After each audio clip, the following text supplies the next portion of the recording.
अस्सलाम वालेकुम। दुरूद शरीफ पढ़ लें।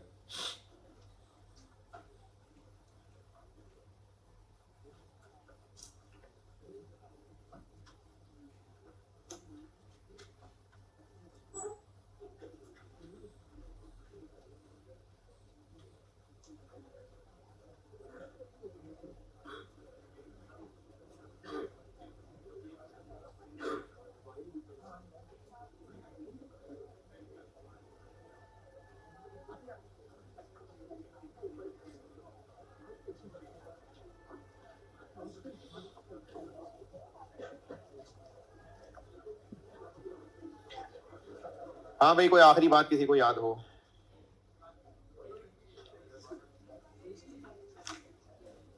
हाँ जी, हाँ जी, हाँ जी, कल ही बताया ना।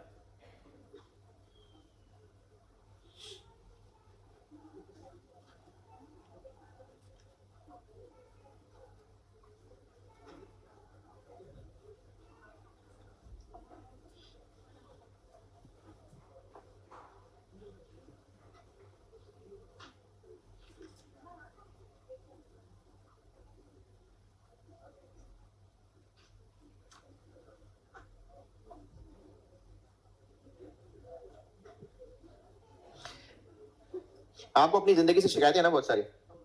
हैं दूसरों की जिंदगी से तो है ही है, अपनी बात करो, अपनी।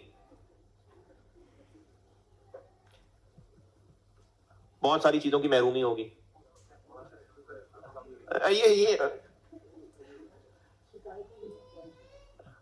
वाह,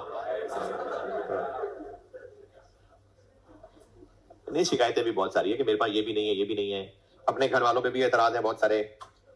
घर वालों पे तो एतराज है, हाँ, वो तो बहुत सारे एतराज हैं।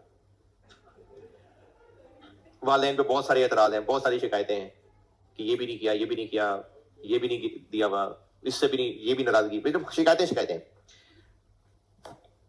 ये जो शिकायती एटीट्यूड होता है ना, इसकी वजह से, जैसे हम अगर किसी चीज को, वैसे तो मिसाल बहुत पुरानी है, आप पता नहीं, मेरे ख्याल में आपके बचपन से भी पुरानी मिसालें हैं, और इतनी दफा ये मिसाल बोली सुनी गई होती है हमारे माशरे में, शायद आपको पता ही हो इस बात का, कि अगर एक गिलास के अंदर आधा पानी है और वो गिलास दिखा के पूछा जाए भी ये क्या है, तो उसको कोई कहेगा कि आधा खाली है, और कोई कहेगा कि आधा भरा हुआ है। अब जो कह रहा है ना आधा खाली है, तो उसका फोकस ही उसकी खामी पे है, और जो कह रहा है आधा भरा हुआ है, उसका फोकस इस बात पे कि जो है क्या है। तो अगर हमारा फोकस होगा ना नेगेटिविटीज पे, कि हमारे पास ये नहीं है, और ये ज्यादा फोकस तब होगा जब हम किसी ऐसे शख्स को देखेंगे जो हमें लगता होगा कि हम उससे ज्यादा डिजर्व करते हैं, हम उससे ज्यादा काबिल हैं, तो अगर मेरे पास ये चीज नहीं है तो उसके पास क्यों है? तभी एहसास ज्यादा होगा। अगर आपके पास जो चीजें हैं वो आपको अच्छी लग रही हैं चीजें, और उन चीजों पे दिल नहीं कुड़ रहा जो आपके पास नहीं है, इसका मतलब आपने अभी तक कोई ऐसा इंसान देखा नहीं जिसके पास वो चीजें हैं। तो जब हम अपने से बेहतर किसी को देखते हैं ना, तो फिर दिल में एक सड़न होती है। उसके हवाले से बता रहा हूं, तिरमिज़ी 2513, सैयदना अबू हुरैरा रज़ियल्लाहु अन्हु से रिवायत है कि रसूलुल्लाह सल्लल्लाहु अलैहि वसल्लम ने फरमाया, ऐसे लोगों की तरफ देखो जो दुनिया के मालो सबाब के लिहाज से तुमसे कम है, उनकी तरफ ना देखो जो दुनिया के मालो दौलत के हिसाब से तुमसे ज्यादा हो। देखने का मुराद यह है कि मसला मफहूम ऐसे समझ लें कि अगर आप उन लोगों को देख के सड़ रहे होंगे जो आपसे ज्यादा मालो दौलत रखते हैं, तो फिर सड़ते रहेंगे, फिर जो है उसकी भी कदर नहीं करेंगे। और अगर उन लोगों को देख रहे होंगे जिनके पास वो नहीं है जो आपके पास है, हिकारत की नजर से नहीं, शुक्र की नजर से, तो फिर जो अल्लाह ने दिया ना उसकी कदर होगी। इस तरह ज्यादा लायक है कि फिर तुम अल्लाह की नेमतों की नाकदरी ना करोगे जो उसकी तरफ से तुम पर हैं। तो जब ये शिकायत हो ना, ये भी एक चीज होती है जिसको किसी बुजुर्ग की कहें जी किनकी हिकायत है, जैसे शेख सादी एक बहुत मशहूर करेक्टर है, तो उनकी कुछ हिकायत शायद किसी ने उर्दू में भी पढ़ी हो मैट्रिक में यार। तो इस तरह की कोई हिकायत सी है मेरी याददाश्त में कि एक इसी तरह के कोई दाना इंसान थे, और उनको ये एतराज था कि मेरे पाँव में ना चप्पल नहीं है। तो वो इस शिकायत को लेकर दिल में कि अल्लाह के पास दुआ के लिए कि मेरे पास तो चप्पल नहीं है। तो फिर उनको एक शख्स नजर आया जिसके पाँव ही नहीं थे, तो फिर उनको एहसास हुआ कि मेरे पाँव तो है ना। तो इसलिए हमारे पास जो है, अगर हम उसकी कदर करेंगे ना, तो फिर अल्लाह ताला की शुक्रगुजारी रहेगी। और जो हमारे पास नहीं है उस पर कुड़ते रहेंगे, तो फिर जो है ना, फिर उसकी कदर और शुक्र नहीं होता। और फिर अल्लाह ताला की आदत है कि जब शुक्र नहीं ना करते हम, तो फिर अल्लाह ताला नेमत वापस ले लेते हैं, और शुक्र करते हैं तो अल्लाह ताला और देते हैं। कल मैंने एक सवाल होमवर्क दिया था, और उस सवाल में आपको एक कॉमन एतराज ये होगा कि फाइफो है कि एफको है। तो फाइफो एफओ की टेंशन ही उस दिन जिंदगी में शुरू हुई थी जिस दिन मैंने ओपनिंग वर्किंग प्रोसेस पढ़ाया था। जब इस सवाल में ओपनिंग वर्किंग प्रोसेस है ही नहीं, तो फिर फाइफो एफको करना क्या है? ओपनिंग नहीं है सवाल में, तो फिर फाइफो एफको की भी जरूरत नहीं है, इसलिए नहीं बताया फाइफो एफको, वरना बताया होता है। एक ये मसला होता है। दूसरा मसला इसमें स्टूडेंट्स को होता है, जो मैं कल ही बता चुका था, कि आपको वो यूनिट्स जो प्रोसेस 1 से आ रहे हैं उनकी टोटल कॉस्ट, जो कल वाले सवाल में 1296 निकाली थी, वो बताने की बजाय पर यूनिट करके बता दिए, तो खुद ही मल्टीप्लाई करके टोटल कर लें। तीसरा मसला होता है इसमें क्लोजिंग वर्किंग प्रोसेस का, वो समझाता हूं। अगर किसी प्रोसेस में क्लोजिंग वर्किंग प्रोसेस है, तो इसका मतलब है कि वो यूनिट्स अभी अभी मशीन में डाले गए थे और पीरियड एंड हो गया। उस डिपार्टमेंट में लाजमी एक ही मशीन होगी? नहीं, मल्टीपल मशीनें हो सकती हैं। खाने की मिसाल देता हूं, मैंने पहले भी दी थी कि ये हाईवे के ऊपर होटल होते हैं, वो 24 घंटे चल रहे होते हैं। तो अब अगर उस किचन में 10 कढ़ाइयां रखी हुई जिन पे खाना पक रहा है, उस दिन रात 12 बजे यानी अकाउंटेंट ने जब क्लोजिंग करनी है, तो उन 10 कढ़ाइयों के अंदर जो मौजूद है वो सब वर्किंग प्रोसेस है। सब ने इकट्ठे पकना शुरू किया था? नहीं। तो फिर मुख्तलिफ मशीनों में पड़े हुए यूनिट की वर्किंग प्रोसेस की स्टेज ऑफ कंप्लीशन अलग अलग हो सकती है। तो वो इस सवाल में टेस्ट हुआ था कि आपको क्लोजिंग वर्किंग प्रोसेस 3 अलग अलग मशीनों में पड़ा हुआ बताया था। लिखा नहीं 3 मशीनों में पड़ा है, लेकिन मतलब यही बन रहा है। क्लोजिंग वर्किंग प्रोसेस यूनिट्स हैं कितने? 10, 500। ये मैं कह रहा हूं कि 3 मशीनों में पड़े हुए हैं। कितने कितने परसेंट? 50%, यानी 5250।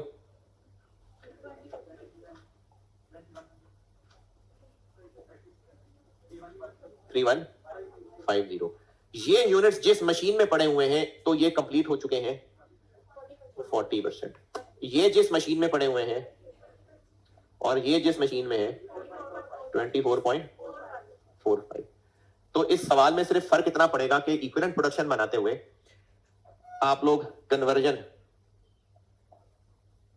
3 अलग अलग लिख रहे होंगे, या ये कह लें कि क्लोजिंग वर्किंग प्रोसेस 3 दफा लिख लें आप। तो इसमें क्लोजिंग वर्किंग प्रोसेस की स्टेज ऑफ कंप्लीशन 3 अलग अलग लाइनों में टूट जाएगी। इसके अलावा आपने कुछ पूछना है तो बताएं। ये 2-3 बातें मेरे ध्यान में थी, आपने कुछ पूछना है तो बताइए।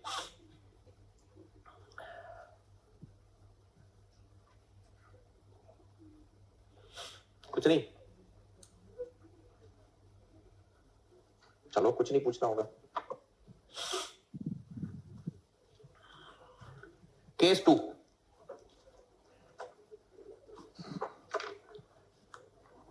मैंने कल प्रोसेस 2 पढ़ाना शुरू किया था। केस 2 ये है कि further material quantity different type of material is added in process 2। यानी प्रोसेस 2 के अंदर एक और तरह का मटेरियल मजीद ऐड हो रहा है। Further material quantity is added in process 2।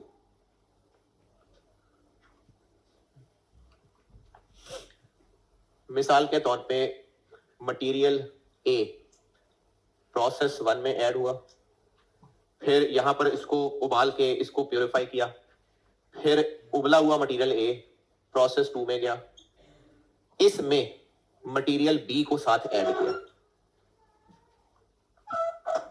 फिर ये मिक्स हुए, फिर ये प्रोसेस 3 में दोनों मिक्सचर गए, फिर यहां से प्रोसेस 4 में आए और इसमें मटेरियल सी ऐड हुआ, और फिर फिनिश गुड्स बन गई। तो इस मिसाल में अगर प्रोसेस 3 का सवाल होता तो वो है जो कल पढ़ा था, और अगर प्रोसेस 2 या प्रोसेस 4 का सवाल है तो ये अब पढ़ाने लगा।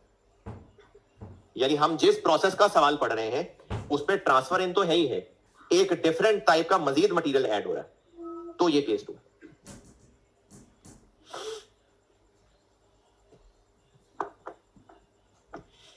बल्कि मैं क्वांटिटी भी लिख देता हूं ताकि आपको और हजम करना आसान हो। 1000 kg और कोई लॉस वॉस नहीं है। 1000 kg मटेरियल ए यहां से प्योरीफाई होके यहां आया, अब ये 1000 किलो ट्रांसफर इन है। उसके अलावा 300 किलो मटेरियल बी इसमें ऐड हुआ, फिर दोनों मिक्स होके 1300 kg ये यहां गए, फिर यहां से आगे गए और इनमें 200 kg मटेरियल सी ऐड हुआ, तो 1500 kg प्रोडक्ट बन गया। असल में तो लॉसेस भी होंगे, वर्क इन प्रोसेस भी होगा, लेकिन मैं आपको सिर्फ ये वाली बात क्लियर करने के लिए ना लॉसेस इग्नोर कर दिए मैंने। इस मिसाल में अगर प्रोसेस 3 का सवाल है तो वो है जो कल पढ़ा है, क्योंकि प्रोसेस 3 में कोई नया मटेरियल ऐड नहीं हो रहा। और अगर प्रोसेस 2 या प्रोसेस 4 का सवाल है तो फिर ये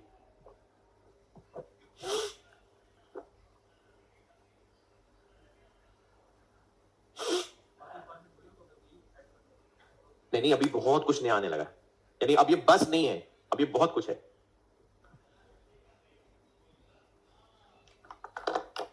कल बस था इसलिए मैंने कह दिया था बस वैसे ही है। अब ये बहुत टेढ़ी बातें शुरू होने लगी।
नहीं, प्रीमियम अलग करते हैं या टोटल लगा लें, दो तरीके हैं ना।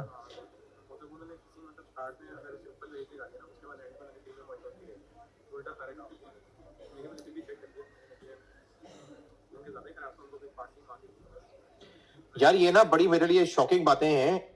ये लेबर का एक अपनी तरफ से मैंने एक सादा सा सवाल ही डाला था पेपर में, लेकिन आप में से ना कई बच्चे इसमें फर्क ही नहीं कर पा रहे। हाय हाय।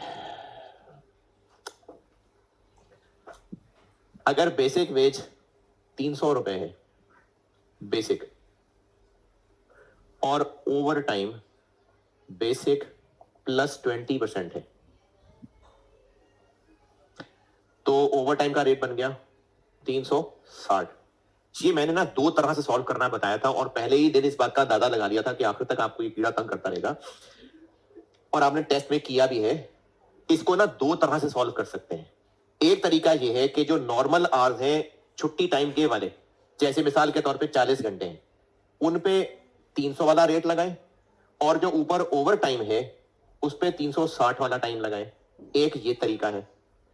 और इसको सॉल्व करने का एक और तरीका यह था कि पूरे 48 घंटों पे 300 लगा ले और 8 घंटों पे 60 रुपए लगा ले, और इसको मैंने अंग्रेजी में ओवर टाइम प्रीमियम कहा था।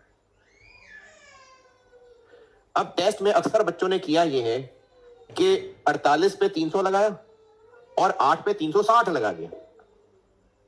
ये दो अलग अलग काम हैं, एंड दोनों का सेम है, लेकिन जो आप कर रहे हैं वो कोई और ही एंड है। तो जो ओवर टाइम के एक्स्ट्रा पैसे हैं, या मैंने उस सवाल में एक ट्रेनिंग का पॉइंट डाला था, वर्कर्स को मोटिवेट करने के लिए वो ट्रेनिंग का हिस्सा बने, उनको उस ट्रेनिंग अटेंड करने के भी एक्स्ट्रा पैसे दे रहे थे। अब चाहे वो ओवर टाइम ज्यादा पैसे हैं, चाहे वो ट्रेनिंग के ज्यादा पैसे हैं, दो तरीके हैं सॉल्व करने के। नॉर्मल आवर्स पे अलग रेट और एक्स्ट्रा आवर्स पे हायर वाला रेट लगाएं, या सारे आवर्स पे बेसिक रेट लगा के जो एक्स्ट्रा टाइम है उस पे सिर्फ डिफरेंस वाला रेट लगाएं। ये दो अलग अलग तरीके हैं, लेकिन टेस्ट के अंदर नहीं लगाया आपने ये वाला काम। फातिमा हक 19 आउट ऑफ 19। इफ्तिखार अहमद 18। ठीक है, शाबाश। यार ये वो क्लास में हुआ था या ये सबमिट कराया था? अच्छा, मतलब जब धुआं धुआं फैला हुआ था तब। अच्छा, वो धुएं में आपको फिर ये नहीं दिख पाया होगा। ओहो, हाँ ये स्मॉग। अच्छा, रोला सारा स्मॉग का है, वरना आप तो शायद ये 8 और 40 ही देख ही लेते। अच्छा अच्छा अच्छा, फिर ठीक है। इसलिए टेस्ट दिया भी सिर्फ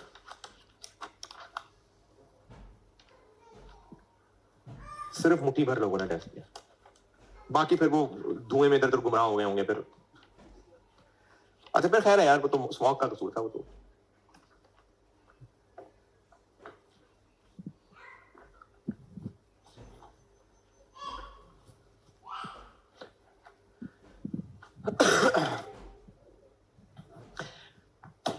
ये जो हम लोग प्रोसेस कॉस्टिंग पढ़ रहे हैं ना, इससे भी आगे तकरीबन कह लें आधा ही हुआ है। तो इसमें कैलकुलेशंस हैं बहुत सारी, और वैसे तो सारी कॉस्ट में ऐसा ही है कि मैं बहुत कोशिश करता हूं कि स्ट्रक्चर्ड वर्किंग बनवाऊं। इसमें भी ना आप लोगों को जैसे इक्विवेलेंट प्रोडक्शन का फॉर्मेट बना दिया, statement of variation, cost per unit, आप वो फॉर्मेट बिल्कुल फॉलो करें। कोशिश करें कि जो कॉन्सेप्ट समझाएं उनको बार बार दोहराते रहें। फॉर्मेट फॉलो करने से सवाल स्मूथली चलते रहेंगे और बार बार कॉन्सेप्ट दोहराने से कॉन्सेप्ट पक्के होते रहेंगे। अब इसमें प्रोसेस कॉस्टिंग में एक इत्तेफाक से अच्छी बात यह है कि ये सारा वो धुएं धुएं में शुरू हुआ था। तो अगर आप इन 5-6 क्लासों के बाद समझते हैं ना कि कुछ चीजें कंफ्यूजिंग हैं, तो आप ना वो लेक्चर दोबारा सुन लें। जब मैंने इक्विवेलेंट प्रोडक्शन पहली दफा बताया था, जब आपको वो डिनोमिनेटर वाली बात बताई थी, FIFO FO का फर्क बताया था, तो वो आपके पास लेक्चर है, तो आप उनको दोबारा सुन लें। लेकिन इनमें बहुत सारी कैलकुलेशंस हैं और अभी भी थोड़ी गहराई और ज्यादा होने लगी है। तो समझाऊंगा इंशाल्लाह, आप लोग कोशिश पूरी करें, एक्टिव रहें और बार बार इस चैप्टर को, नोट को दोहराते रहें। जो लेक्चर, अब आपके पास सारे पिछले लेक्चर जो मैंने सारी बेस बनाई थी वो मौजूद है। आपको जहां जिसमें मसला लगे आप दोबारा सुन लें। अभी हम और गहराई में उतरने लगे हैं। एक मिसाल बता रहा हूं, और उस मिसाल में मैं लॉस और वर्किंग प्रोसेस सब इग्नोर कर रहा हूं, लेकिन मैं ना वो डिस्कशन अगले 2-3 क्लासेस में बार बार रेफर किया करूंगा।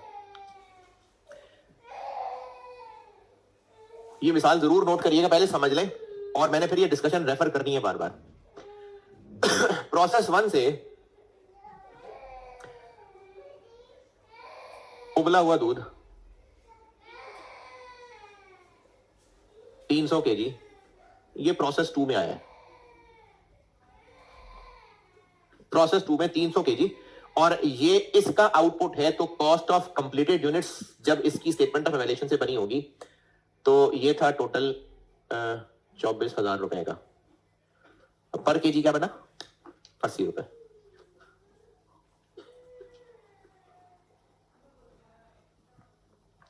इस प्रोसेस 2 में, इसमें वो आर्टिफिशियल फ्लेवर्स ऐड होने हैं। हम कोई फ्लेवर्ड मिल्क या चलो मिल्क शेक बनाते हैं, चले 100 किलो वो डाल लेते हैं, और ये 100 किलो थे 7,000 रुपए के। पर किलो क्या बना? 70। फिर इसके अलावा इसमें कन्वर्जन कॉस्ट भी आई।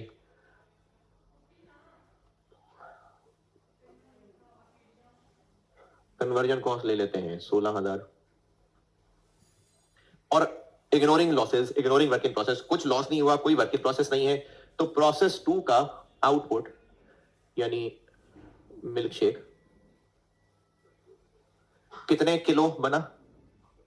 32,400 किलो। 400 किलो, ये 400 किलो बन गया। अब अगर हम इस मिल्क शेक की पर किलो कॉस्ट देखना चाहें तो कितनी?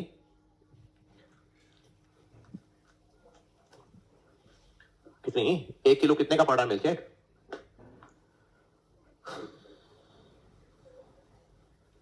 कितने का पड़ रहा है?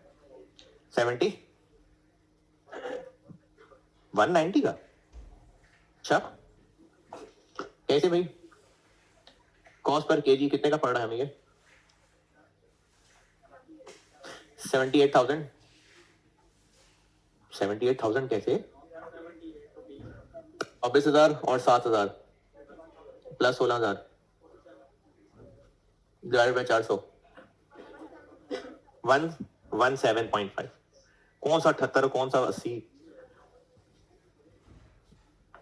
मैं गहराई में लेके उतरने लगा था आपको, तो आप पता नहीं कहां गिर गए जाके।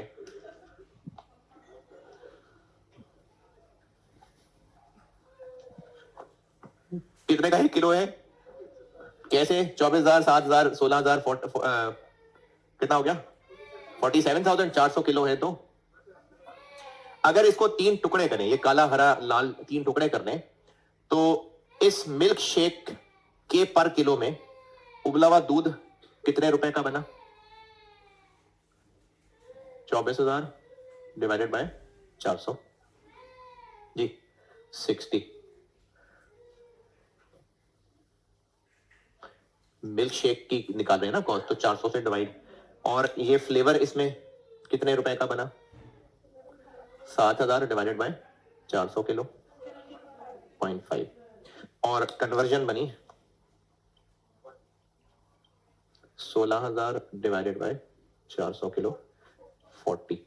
तो हमें मिल्क शेक का 1 किलो कॉस्ट कर रहा है 117.5। यहां तक कैलकुलेशन पे कोई एतराज है तो बताएं।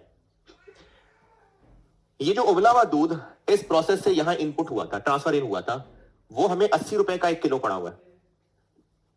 1 किलो 80 रुपए का, तो ये 60 कैसे हो गया? ये जो हमने फ्लेवर डाले हैं इसमें 70 रुपए किलो वाला फ्लेवर था, तो ये 17 रुपए कैसे रह गया? या पता नहीं मैंने क्या कह दिया।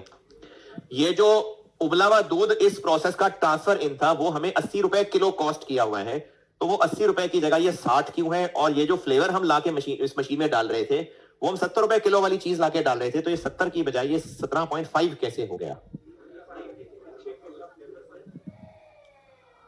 क्या? हाँ जी,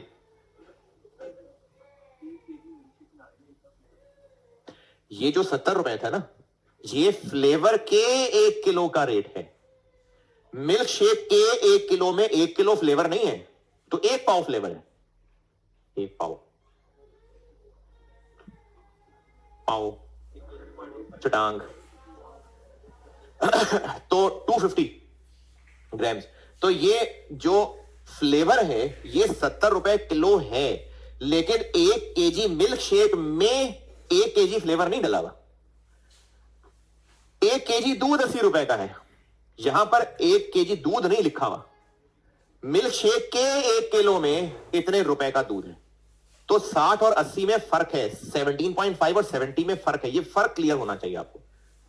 ये पर किलो ऑफ मटेरियल है, ये पर किलो ऑफ आउटपुट है, तो इसलिए वो 70 और ये 17.5 में फर्क क्लियर है। ये इस मटेरियल के 1 किलो का है कि हमें ये मटेरियल 70 रुपए का किलो कॉस्ट किया है, लेकिन प्रोडक्ट के 1 किलो में 70 का फ्लेवर नहीं डल रहा, सिर्फ 250 ग्राम्स डल रहा है, 3 पाव दूध इस्तेमाल हो रहा है। इसलिए हमने ये जो फिगर्स लिखी हैं ये आउटपुट के 1 किलो की है। और अब तक जितने भी सवाल किए हम कॉस्ट पर यूनिट किसकी निकाल रहे होते हैं? आउटपुट की ही निकाल रहे होते हैं। बस अब वाले सवाल में और जो अब से पहले किए थे उनमें फर्क ये पड़ने लगा है कि पहले इनपुट और आउटपुट एक जैसी ही चीज थी, अब इनपुट कुछ और फिजिकल चीज है और आउटपुट कुछ और फिजिकल चीज है। अब से पहले जितने सवाल किए थे ना, उसमें इनपुट जो चीज थी वही थोड़ी बहुत कन्वर्ट होके कोई और शक्ल बदल रही थी, था वो रबर ही, लेकिन अब ये इनपुट दूध था, दूध के इतने किलो, अब ये दूध के किलो नहीं, ये मिल्क शेक के किलो है। ये फ्लेवर के किलो थे, अब ये फ्लेवर नहीं रहा, अब ये मिल्क शेक बन गया है। तो एक नई डिफरेंट तरह की क्वांटिटी ऐड होने की वजह से अब ये फिजिकली कोई और चीज बन गई हुई है, तो जो पहले पड़ा था अब उससे डिफरेंट होने लगा। ये 80 और 60 और 70 और 17.5 का फर्क बेटा समझ आया? तो ये लिखें और अपने आप को फर्क जरूर लिख के समझाएं। ये वाली बात जरूर बताएं अपने आप को, जो मैंने 80 और 60 का फर्क और 70 और 17.5 का फर्क बताया।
अच्छा, कल वो जो मैंने प्रोसेस 2 का सवाल सॉल्व किया था तो उसमें 2 वर्ड्स बस बदल लीजिएगा, वो ईपी में ध्यान नहीं रहा। इक्विवेलेंट प्रोडक्शन वाली आई कैलकुलेशन जो कल की थी, कॉलम में तो मैंने P1 और कन्वर्जन लिख दिया था, लेकिन साइड पे जो अंग्रेजी लिख रहा था उसमें मैंने मटेरियल लिख दिया था, तो वो मटेरियल की जगह P1 है। इक्विवेलेंट प्रोडक्शन में लेफ्ट साइड पे जहां अंग्रेजी लिखी हुई है उसमें क्लोजिंग वर्क इन प्रोसेस और एबनॉर्मल लॉस के साथ ना मैंने मटेरियल लिख दिया था, तो वो P1 है प्रोसेस 2 में।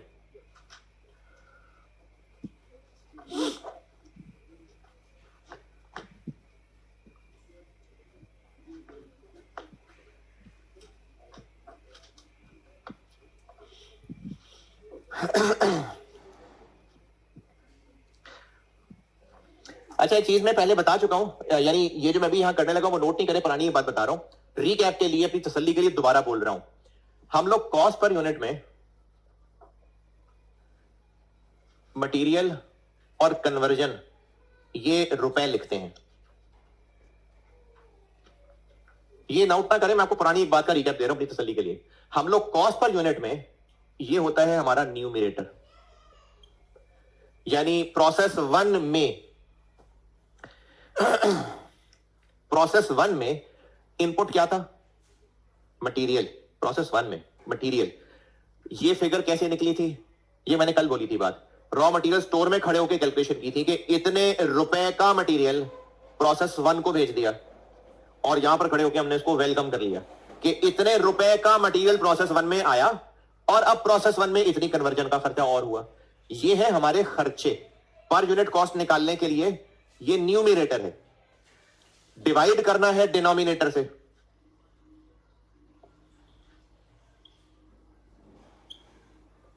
और ये फिगर हम कैसे निकाल रहे थे number of units? Equivalent production से। तो हम लोग जो इक्विवेलेंट प्रोडक्शन बना रहे होते हैं वो हम इसके डिनोमिनेटर के लिए बना रहे होते हैं। क्योंकि हमें इनके डिनोमिनेटर चाहिए तो हम अंग्रेजी यही वाली लिख लेते हैं, ये कि इसका डिनोमिनेटर ये होगा और इसका डिनोमिनेटर ये होगा। हम यही अंग्रेजी यहां लिख रहे होते हैं, यानी मटेरियल के यूनिट्स और कन्वर्जन के यूनिट्स नहीं लिख रहे होते। ये इक्विवेलेंट प्रोडक्शन में कन्वर्जन के कुछ यूनिट थोड़ी होते हैं। तो हम यहां पर अगर मटेरियल का और कन्वर्जन का कॉलम बना रहे होते हैं तो ये कन्वर्जन के यूनिट्स और मटेरियल के यूनिट्स नहीं होते। मटेरियल कॉस्ट के डिनोमिनेटर में ये यूनिट्स भी आने चाहिए, क्लोजिंग वाले यूनिट्स भी आने चाहिए, एबनॉर्मल लॉस एबनॉर्मल गेन वाले यूनिट्स भी आने चाहिए। ये यूनिट्स हैं। ये क्या है? ये कॉस्ट है। यानी हम कह रहे हैं कि कॉस्ट पर यूनिट में ये जो कॉस्ट हैं मटेरियल और कन्वर्जन, इसके डिनोमिनेटर में ये यूनिट्स आने चाहिए। ये जो कॉस्ट है न्यूमरेटर, इसके डिनोमिनेटर में ये यूनिट्स आने चाहिए। नहीं समझ आ रही बात? अच्छा, मुझे तो अपने आप पे बड़ा प्यार आ रहा था, बड़ा अच्छा समझा दिया मैंने। किसी को कुछ समझ नहीं आया मैंने क्या किया है? दोबारा कोशिश कर लेते हैं भाई।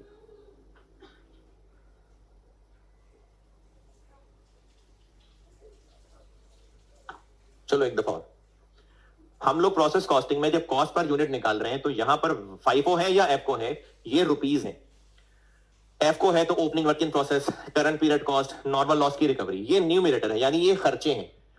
मटेरियल कॉस्ट, कन्वर्जन कॉस्ट, ये उनके रुपए हैं।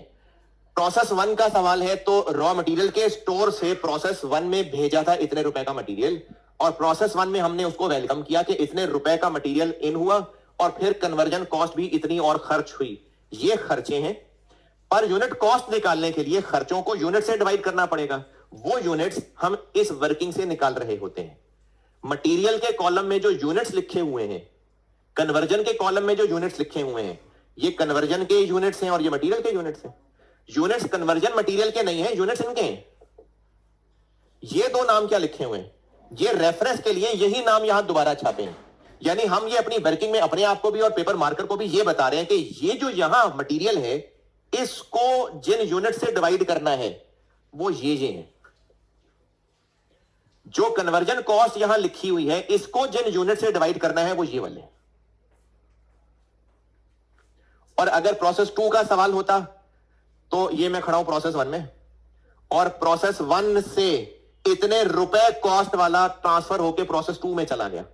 कैसे निकाली वो फिगर? प्रोसेस 1 के कॉस्ट ऑफ कंप्लीटेड यूनिट्स, और प्रोसेस 2 में आके हमने उसको वेलकम किया कि P1 से इतने कॉस्ट वाले यूनिट्स आए हैं, वेलकम, और फिर इतना कन्वर्जन का खर्चा और हुआ। ये है हमारी कॉस्ट, और जब इसका पर यूनिट निकालने लगे हैं तो इसके डिनोमिनेटर, तो फिर हमने यहां अंग्रेजी भी यही वाली दोबारा छाप दी कि इस कॉस्ट के डिनोमिनेटर में ये वाले यूनिट्स आने चाहिए, और इस कॉस्ट के डिनोमिनेटर में ये वाले यूनिट्स आने चाहिए। तो कन्वर्जन के और P1 के यूनिट्स नहीं है, यूनिट्स ये हैं, completed units, closing work in process units, AL units. ये कॉलम सिर्फ इसलिए बनाए हैं कि इस कॉस्ट के डिनोमिनेटर में ये आने, इस कॉस्ट के डिनोमिनेटर में ये आने। ये पहले समझाई हुई बात कही मैंने, एक रिकैप दिया है, शायद इससे कोई फायदा हुआ हो, या पता नहीं क्या कह दिया मैंने। कुछ क्लैरिटी आई कि नहीं?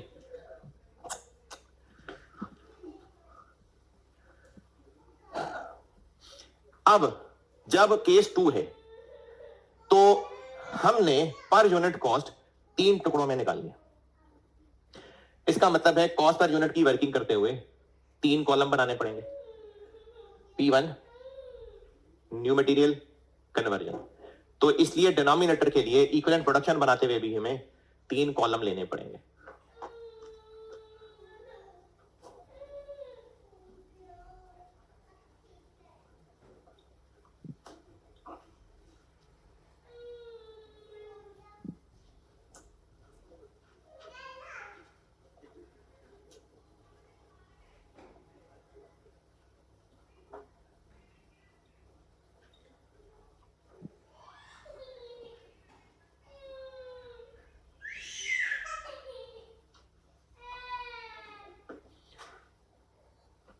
और मैं प्रोसेस 1 और प्रोसेस 2 पर सिंबॉलिकली यूज कर रहा हूं। अगर ये प्रोसेस 7 का सवाल है तो फिर P6 है। अगर प्रोसेस 7 का सवाल सॉल्व हो रहा है तो P6 है ये। तो अब हमें यानी केस 2 में कॉस्ट पर यूनिट के 3 कंपोनेंट निकालने पड़ेंगे। इसलिए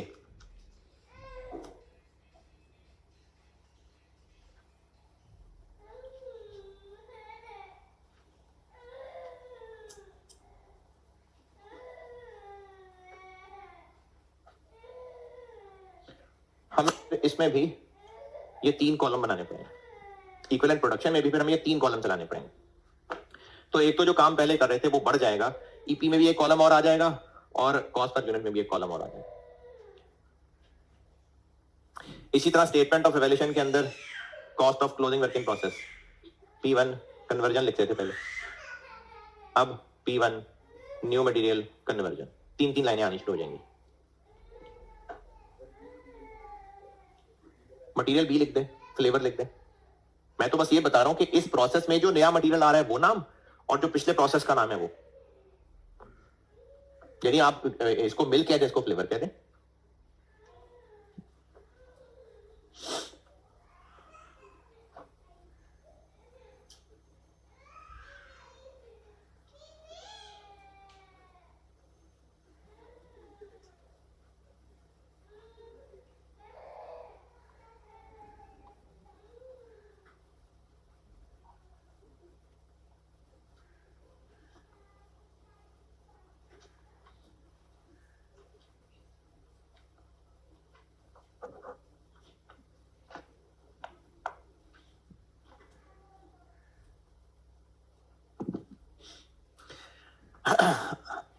अच्छा, अब जो मैं आपको सब गाइडेंस लिखवाने लगा हूं ना, जो सारे नोट्स जैसे पहले लेक्चर नोट्स बन रहे होते हैं, तो उसका पैटर्न समझने में अब करने क्या लगाऊं।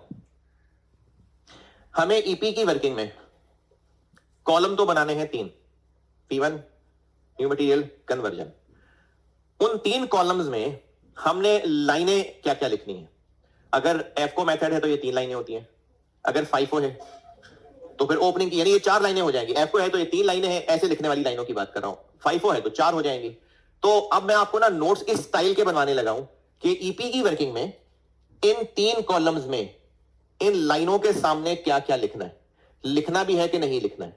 अब मैं आपको इस स्ट्रक्चर के ऊपर नोट्स बनवाने लगा हूं, और जब ये सारी गाइडेंस दे दूंगा तो फिर आपको बताऊंगा कि कॉस्ट पर यूनिट की वर्किंग के अंदर P1 column, new material column, conversion column में क्या क्या लिखना है, क्यों लिखना है, नहीं लिखना तो नहीं लिखना। यानी मैं आपको पहले इक्विवेलेंट प्रोडक्शन का ये टेबुलर वर्किंग की गाइडेंस समझाने लगा हूं, फिर इसकी समझाऊंगा। अच्छे नोट्स मेंटेन रहे तो हम करेंगे ये कि ये सारा कुछ ना इकट्ठे ही लिखा हो। जैसे मैं इसमें आपको टोटल कोई 4-5 पॉइंट्स लिखाऊंगा, लेकिन 1-2 लिखवाने के बाद उनका सवाल कराना होगा, तो इनकी जगह छोड़ेंगे। मैं आपको बता दूंगा कितनी जगह चाहिए, वो जगह छोड़ के सवाल करेंगे, ताकि आपके लिए ये सारी गाइडेंस एक जगह इकट्ठी रजिस्टर पे हो। तो मैं अब करने ये लगा हूं कि केस 2 ईपी बनाने के लिए क्या और कॉस्ट पर यूनिट बनाने के लिए क्या, ये आपको मैं चीजें सिखाने लगा हूं। इसके लिए लेक्चर नोट्स बनवाने लगा। अभी तक जितना भी बताया उसका अब टेक फॉरवर्ड ये है कि आपको ये बात 80 और 60 और 70 और 17 का फर्क पता चल गया हो, और ये बात पता चल गई हो कि हम कॉस्ट पर यूनिट के भी 3 कॉलम और ईपी के भी 3 कॉलम लेके चलने लगे हैं। चलिए अभी चलते हैं। अब मैं आपको इक्विवेलेंट प्रोडक्शन के लिए नसीहतें, गाइडेंस, नोट्स सब बताने लगा।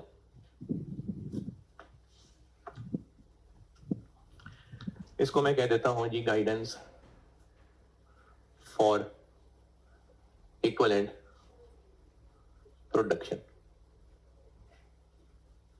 इक्विवेलेंट प्रोडक्शन से रिलेटेड बताने लगा।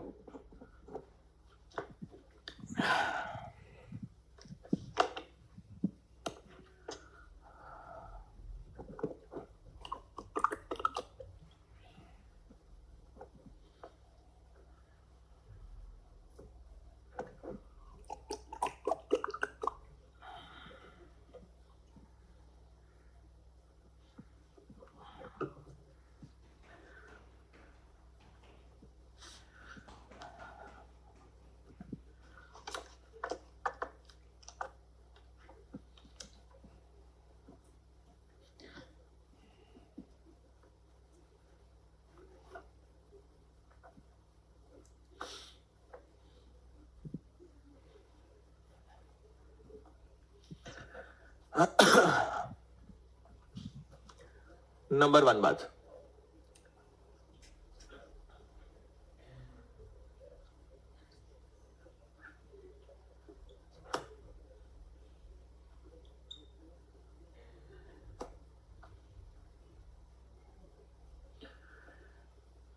जब मैंने आपको FIFO FIFO दोनों का फर्क बताया था ना, और फिर वो शाखें निकाली कि इसका 40% और उसका 60%, वो बात दोबारा दोहराता हूं।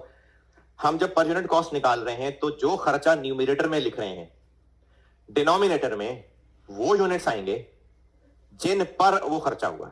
यानी जो खर्चा न्यूमरेटर के अंदर है, डिनोमिनेटर में वो यूनिट्स आने चाहिए जिन पर वो खर्चा हुआ।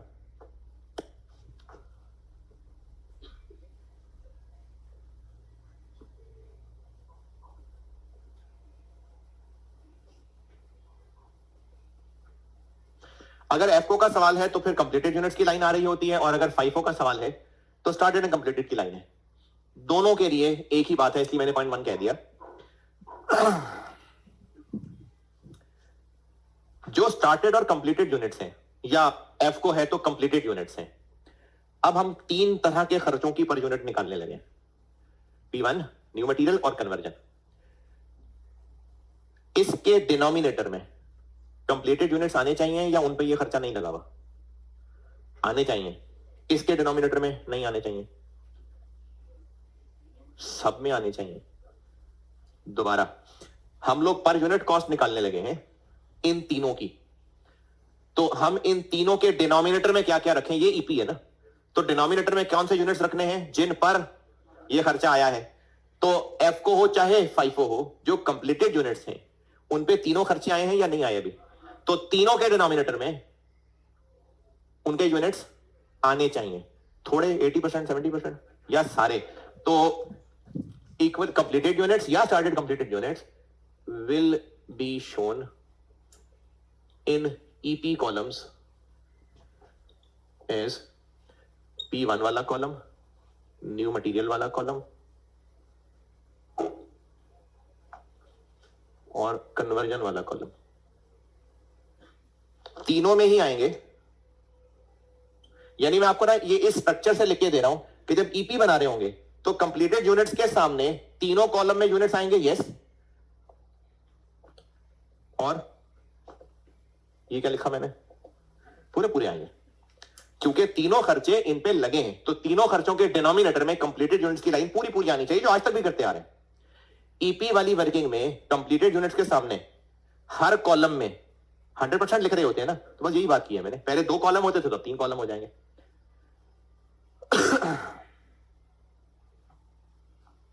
इसी पैटर्न पे मैं आपको फिर आगे 3-4 और पॉइंट लिख के दूंगा। तो अभी मैंने ये एक लिखा है, इसको नोट करते हैं, फिर दूसरा बताता हूं।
वो लिखा,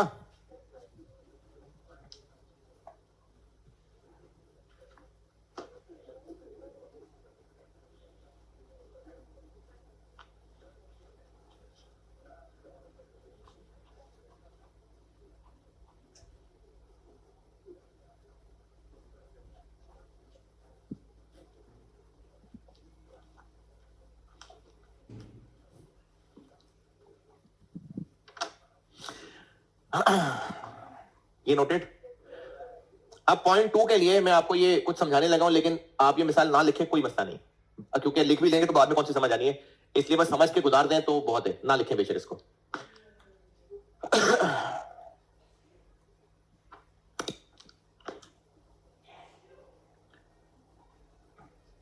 400 kg उबला हुआ दूध प्रोसेस 1 से प्रोसेस 2 में आया, फिर इसमें 120 kg फ्लेवर ऐड हुए 12,000 रुपए के, और क्लोजिंग वर्क इन प्रोसेस है 70 kg, और कन्वर्जन खर्च हुई है 20,000। आउटपुट कितना हुआ देख, 450।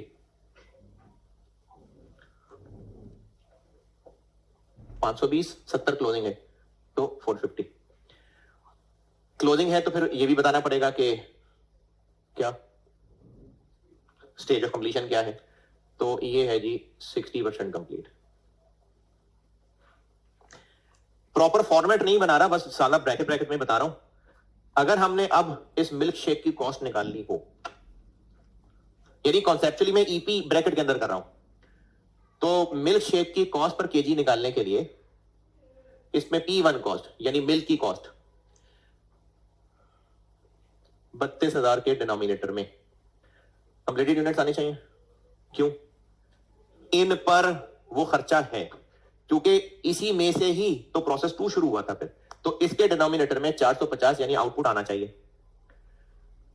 70 किलो पे वो मिल्क की कॉस्ट लगी हुई है, तो इस 32,000 के डिनोमिनेटर में 70 किलो आना चाहिए। नहीं समझ आया मैंने क्या कहा? 400 किलो यहां आया है तो प्रोसेस 2 शुरू हुआ है। अब जो closing work in process 70 kilo बचे हुए, इसमें मिल्क कॉस्ट अभी और लगनी है नहीं ना, मिल्क ही से तो बात आगे शुरू हुई है। तो इस 70 किलो को इस 32,000 के डिनोमिनेटर में आना चाहिए, आना चाहिए। और ये जो बन के आगे चले गए इनको भी आना चाहिए। क्या बनी पर यूनिट? 61.54। कन्वर्जन 20,000 के डिनोमिनेटर में, ये मैं जो नीचे लिख रहा हूं ना, ये मैं ईपी ही कर रहा हूं एक्चुअली। इस 20,000 के डिनोमिनेटर में ये 450 आने चाहिए। ये कन्वर्जन कॉस्ट इन पे लगी हुई है, बिल्कुल लगी हुई है, तो 450 आने चाहिए। ये 70 आने चाहिए, हाँ इनका 60% आना चाहिए। 42 70 का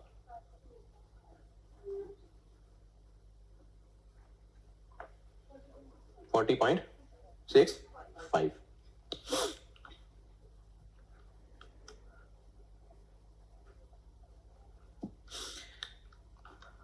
फ्लेवर 12,000, इन पे फ्लेवर लगा हुआ।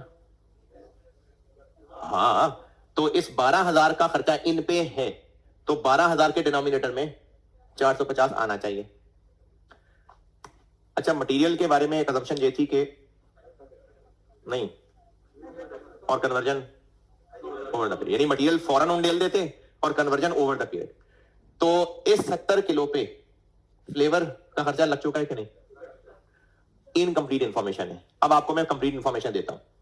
हो सकता है कि जो उबला हुआ दूध यहां आए, 2 घंटे का प्रोसीजर हो, और उस 2 घंटे के प्रोसीजर में पहला घंटा दूध हल्की आंच पे गर्म होता हो, 1 घंटा गुजरने के बाद फ्लेवर डलते हो और अगला घंटा फिर उनकी मिक्सिंग चलती हो। तो इसके लिए अंग्रेजी बोली जाएगी कि flavour is added when process is 50% complete. तो इस नए मटेरियल के ऐड करने की भी कोई स्टेज होगी। अगर अंग्रेजी में लिखा हो कि new material is added at start of process, तो इसका मतलब नहीं एट स्टार्ट ऑफ प्रोसेस, इसका मतलब है stage of new material addition 0%। पहले ना ये stage of new material addition पे गौर करिएगा। अगर सवाल में कहा हुआ है, मैं मिसाल दोबारा देता हूं, उबला हुआ दूध इस मशीन में आया, 2 घंटे तक इसने इस मशीन में रहना है, और तरीका यह है कि उन 2 में से 1 घंटे तक दूध ही सिर्फ गर्म होगा, उसके बाद फ्लेवर उंडेल देंगे और फिर अगला घंटा दोनों मिक्स होते रहेंगे। तो new material is added when process is 50% complete. और अगर शुरू ही डाल देते हो तो new material is added at start of process. अगर एंड पे मिक्स एंड पे डालते हो तो new material is added at end of process. और अगर स्टार्ट एंड को मैंने परसेंटेज में कन्वर्ट करना हो कि न्यू मटेरियल अगर एंड पे आता है तो stage of new material addition क्या है? 100%। जैसे इंस्पेक्शन स्टेज थी ना, तो ऐसे न्यू मटेरियल एडिशन की भी स्टेज अब बताई हुआ करेगी। इस मिसाल में मैं कह लेता हूं stage of new material addition 50%। इसका मतलब है कि जब प्रोसेस, अच्छा इसका मतलब यह है कि आधा फ्लेवर डाल रहे हैं? नहीं, ये प्रोसेस ड्यूरेशन की बात हो रही है कि जब प्रोसेस आधा गुजर जाता है तो नया मटेरियल उंडेल देते हैं। अब अगर आपको यह चीज बता दी मैंने, तो ये 70 किलो इसमें फ्लेवर डल चुका है या नहीं? डल चुका है। जब इसमें फ्लेवर डल चुका हुआ है तो 12,000 रुपए के डिनोमिनेटर में 70 किलो आएंगे, या 70 किलो का 60% आएगा? नहीं, 70 आएगा। और अगर ये होता 80%, तो इसका मतलब है इसमें अभी फ्लेवर ऐड नहीं हुआ, तो 12,000 के डिनोमिनेटर में 70 ना आता। तो क्लोजिंग वर्क इन प्रोसेस के लिए क्या रूल याद रख लें? P1 के डिनोमिनेटर में क्लोजिंग वर्क इन प्रोसेस के यूनिट्स आएंगे ही आएंगे। कन्वर्जन में स्टेज ऑफ कंप्लीशन के एतबार से आएंगे। न्यू मटेरियल के डिनोमिनेटर में अगर नया मटेरियल इसमें डल चुका है तो फिर आएंगे, और अगर अभी नहीं डला तो नहीं आएंगे।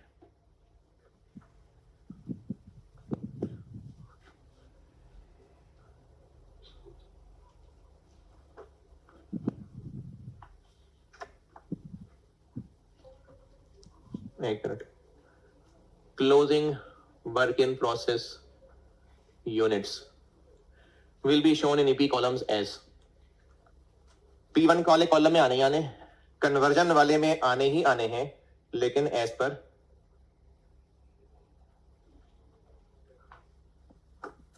और न्यू मटेरियल वाले कॉलम में आने हैं ओनली इफ।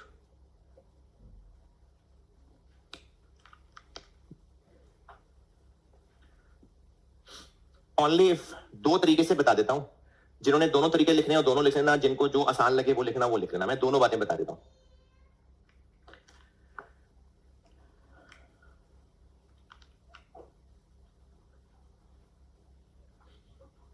यहां तक पहुंचे तो बताता हूं।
यहां तक पहुंचे तो ये बता रहा हूं। न्यू मटेरियल वाले कॉलम में क्लोजिंग के यूनिट्स आएंगे सिर्फ तब, दो बातें बता रहा हूं, दोनों में से जो ठीक लगे।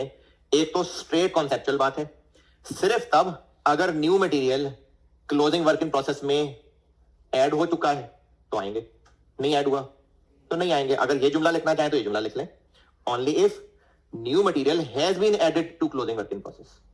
ये तो स्ट्रेट कॉन्सेप्चुअल बात है।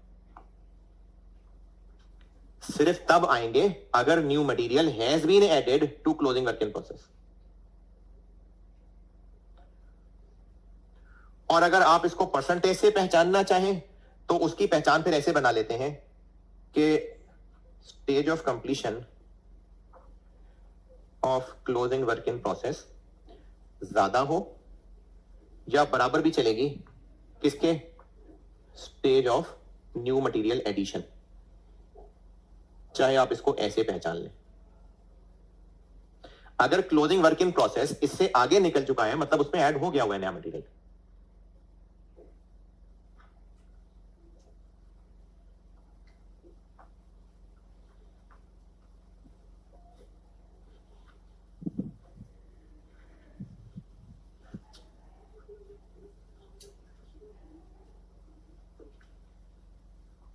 यहां पर या क्लोजिंग के यूनिट्स आने हैं या नहीं आने, आधे अधूरे नहीं आने।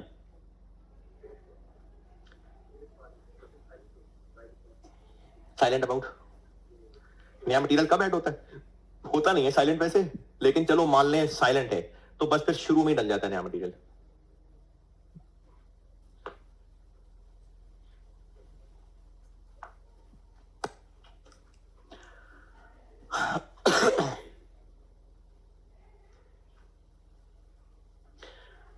अच्छा, अब इसका ना सवाल करते हैं।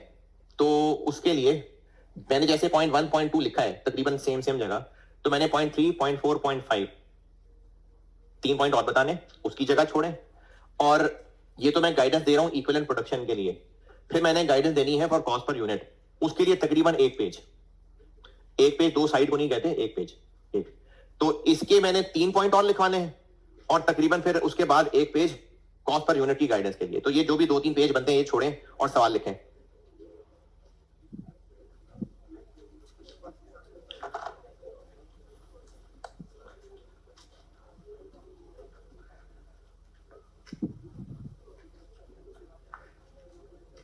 और अगर किसी की जिंदगी बहुत मुश्किल में आ गई तो भाई 3-4 पेज छोड़ दें और सवाल लिख लें आगे।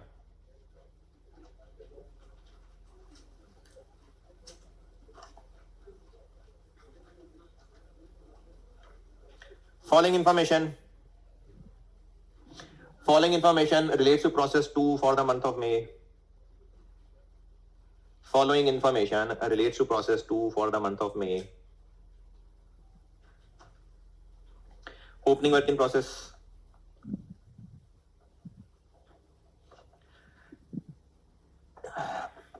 $4,000 kg.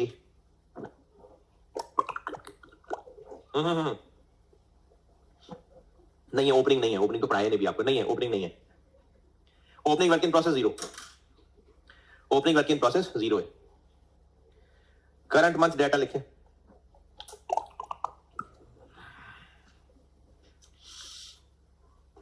Cost of units transferred in, cost of units transferred इन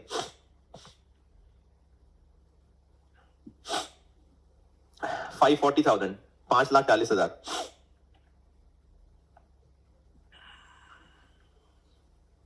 और ब्रैकेट में लिखे 20,000 kg, 5,40,000 कॉस्ट बताइए मैंने, 540,000 और उसकी ब्रैकेट 20,000 kg। फिर लिखिए new material cost, new material cost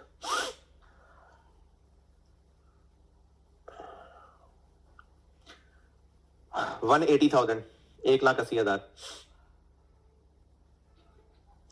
bracket में लिखिए 10,000 kilo, 10,000 kg।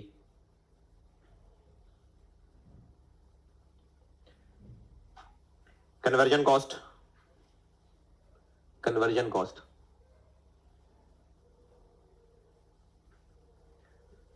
3,300,000। Closing work in process, closing work in process 1,600 kg, 1,600 kg,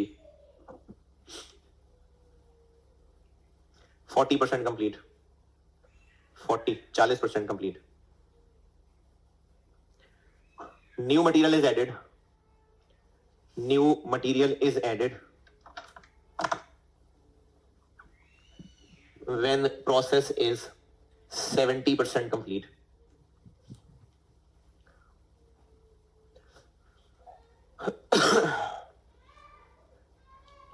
five को कर लें कि आपको कर लें, ओपनिंग नहीं है भाई तो कोई फर्क नहीं पड़ता। स्टेटमेंट ऑफ एवेल्यूएशन रिक्वायर्ड है, स्टेटमेंट ऑफ एवेल्यूएशन रिक्वायर्ड है। क्वांटिटी स्केड्यूल बना लेते हैं, वैसे लॉसेस नहीं है तो ये तो जबानी भी हो सकता है, लेकिन चलें बना लेते हैं, प्रैक्टिस रख लेते हैं। ओपनिंग तो नहीं है, ट्रांसफर रिक्वायर्ड है statement of valuation. Transfer in 20,000, new material 10,000, closing 1,600। तो आउटपुट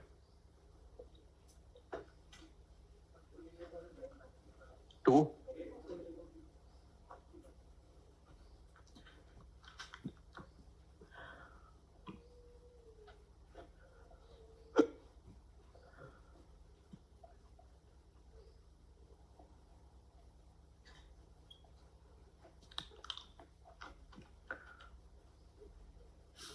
completed units 28,400।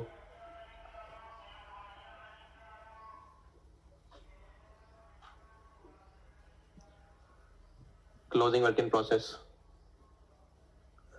1,600। P1 में लिखना ही लिखना है। न्यू मटेरियल इन पे लगा है कि नहीं लगा? नहीं लगा। कन्वर्जन 40। न्यू मटेरियल में नहीं लगा अभी।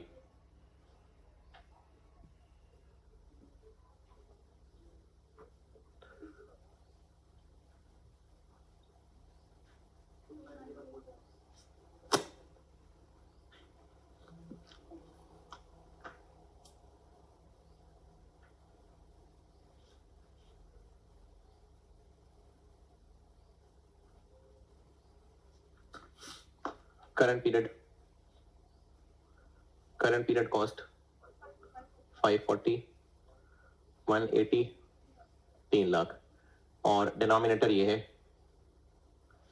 30, 28,400,29040।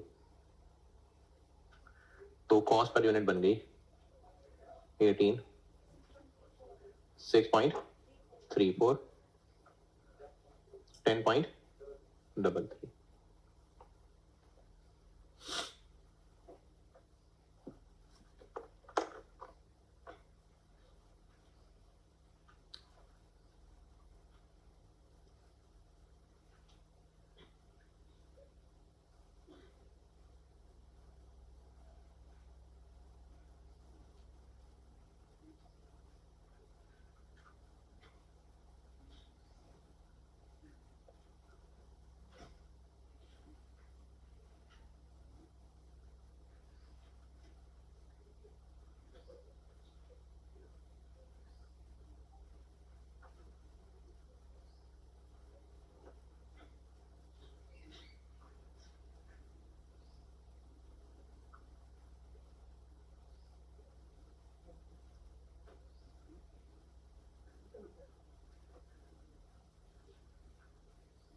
और स्टेटमेंट ऑफ इवैल्यूएशन में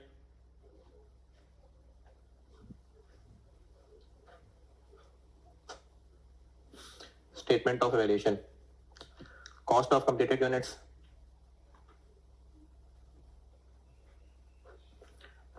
28,400 इंटू ये तीनों 18, 6.34, 10.33,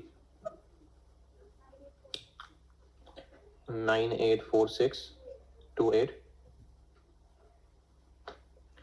और cost of closing work in process P1 1600 into 18 और कन्वर्जन 640 इंटू 10.33।